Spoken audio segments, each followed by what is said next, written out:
उत्तर प्रदेश विधानसभा चुनावों के मद्देनजर सभी पार्टियां अपनी पूरी ताकत झोंक रही हैं। सबकी निगाहें उत्तर प्रदेश की कुर्सी पर टिकी हुई हैं। कोई सत्ता बचाने में लगी है तो कोई सत्ता में वापसी की कोशिशों में लगी हुई है, तो वहीं कोई खुद को जीवित करने में लगी हुई है। इसी तरह चुनावी दंगल में सभी पार्टियां अपना अपना दांव लगा रही हैं। नमस्कार, मैं अंशिता श्रीवास्तव हाजिर हूं स्पेशल रिपोर्ट के साथ।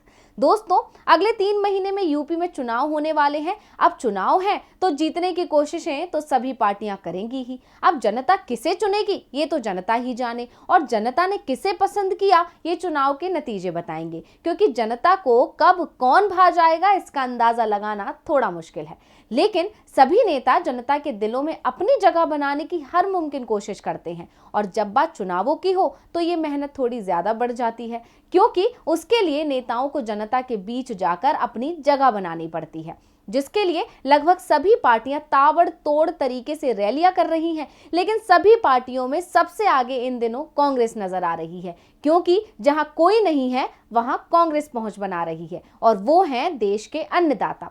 या यूं भी कहा जा सकता है कि कांग्रेस किसानों को यूपी में संजीवनी बूटी के रूप में देख रही है, जिससे उत्तर प्रदेश की जमीन पर खुद को जीवित कर सके।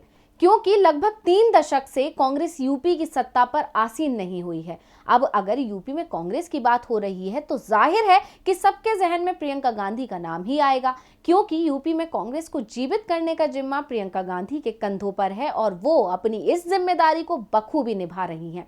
प्रियंका हर मुद्दे को जोर शोर से उठा रही हैं, चाहे लखीमपुर खीरी मामला हो या ललितपुर मामला। कांग्रेस की राष्ट्रीय महासचिव प्रियंका गांधी ने पिछले कुछ सालों में ही राजनीति में कदम रखा और लोगों के दिल में अपनी जगह बनाई है। उनकी लोकप्रियता का आलम यह है कि बीजेपी में भी कहीं ना कहीं खौफ है। सक्रिय राजनीति में आने से काफी पहले से ही प्रियंका उत्तर प्रदेश में एक्टिव थी, लेकिन जैसे ही उन्होंने सक्रिय राजनीति में प्रवेश किया, यूपी उनके मुख्य फोकस पर आ गई, जिससे ऐसा माना जा रहा है कि कांग्रेस में नई जान आई है। तो आज हम बात करेंगे कि प्रियंका किस तरह से जमीनी स्तर पर कांग्रेस को मजबूत कर रही हैं, और उनकी कोशिशों से क्या वाकई पार्टी की दावेदारी उत्तर प्रदेश में मजबूत हुई है। तो चलिए बढ़ते हैं आगे।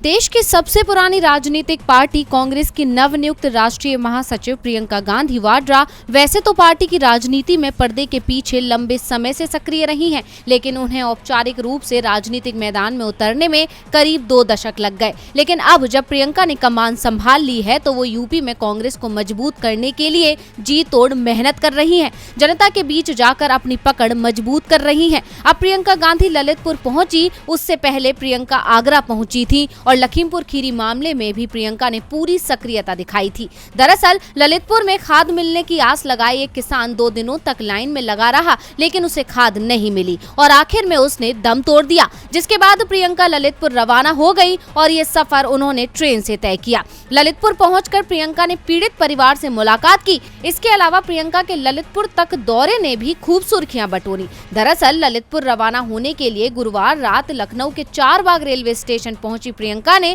कुलियों से भी मुलाकात की और उनसे बातचीत कर उनकी परेशानियों को सुना। दोस्तों, लखनऊ स्टेशन पर प्रियंका की जो तस्वीर आप लोग देख रहे हैं वो सिर्फ मुलाकात को बयान नहीं करती है। ये तस्वीर केवल आम जनता के साथ सहानुभूति नहीं दिखाती, ये तस्वीर महज हमदर्दी को नहीं बताती। ये तस्वीर मजबूत होती उस कांग्रेस को दिखाती है जिसे प्रियंका गांधी फिर से खड़ा कर रही हैं। उत्तर प्रदेश विधानसभा चुनाव से पहले कांग्रेस महासचिव योगी सरकार की नाकामी को बताकर लगातार हाथ को ताकत देने की कोशिश कर रही है, और इसी के तहत वो ट्रेन से ललितपुर पहुंची और खाद की दिक्कत के बीच पीड़ित किसान परिवार से मुलाकात की। इसके बाद उन्होंने ट्वीट कर लिखा कि बुंदेलखंड ललितपुर पीड़ित किसान परिवारों से मिलकर उनकी पीड़ा साझा की। कांग्रेस महासचिव की ये मुलाकात कई मायनों में खास है। एक तरफ उन्होंने अन्नदाताओं के जख्मों पर मरहम लगाकर योगी सरकार के दर्द को बढ़ाया, तो वहीं दूसरी तरफ ट्रेन से सफर तय कर कांग्रेस की खराब हुई छवि को मिटाया। ट्रेन से ललितपुर रवाना होने के लिए गुरुवार रात राजधानी लखनऊ के 4 बाग रेलवे स्टेशन पहुंची प्रियंका ने कुलियों से भी मुलाकात की, साथ ही उनके साथ तस्वीरें भी खिंचवाई। इस दौरान उन्होंने उनका हाल जाना। कुलियों ने प्रियंका गांधी को अपनी जीविका से जुड़ी समस्याओं को बताया। साथ ही लॉकडाउन के वक्त स्टेशन बंद होने के चलते उन पर पड़े आर्थिक असर की जानकारी भी उन्होंने प्रियंका को दी। इस दौरान कांग्रेस महासचिव ने उन्हें सरकार आने पर हर संभव मदद देने का भरोसा भी दिलाया। पीड़ित परिवार से मुलाकात करने के बाद प्रियंका ने अपने ट्विटर हैंडल के जरिए सरकार पर जमकर निशाना साधा। प्रियंका ने अपने ट्विटर में अमित शाह के यूपी दौरे का भी जिक्र किया। दरअसल गृह मंत्री अमित शाह मंच पर गृह राज्य मंत्री अजय मिश्र टेनी के साथ दिखाई दिए।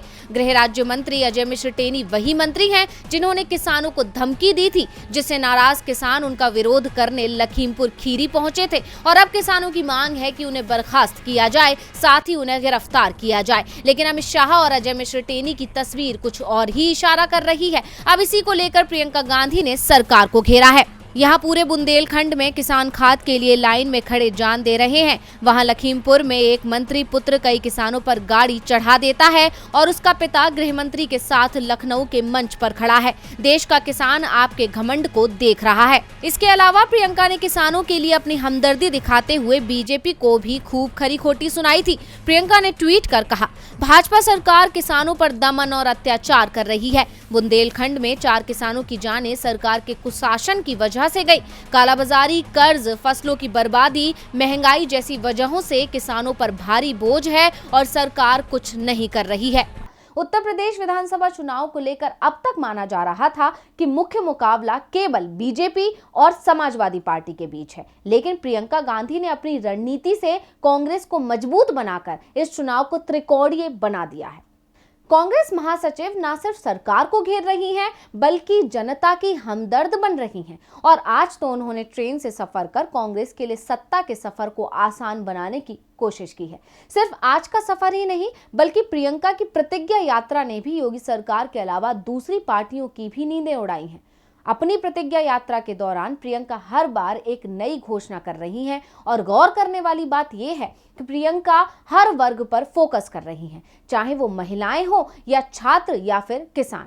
अब इसी प्रतिज्ञा यात्रा के साथ 31 अक्टूबर को प्रियंका गांधी योगी के गढ़ यानी गोरखपुर में पहुंच रही हैं। ये रैली चंपा देवी पार्क में होगी। अभी तक घोषणाओं को देखकर सभी इस सोच में हैं कि अब प्रियंका गांधी क्या नई घोषणा करने वाली हैं, क्योंकि अभी तक अपनी घोषणाओं में प्रियंका ने सभी पार्टियों को पीछे छोड़ दिया है और बाजी मार ली है।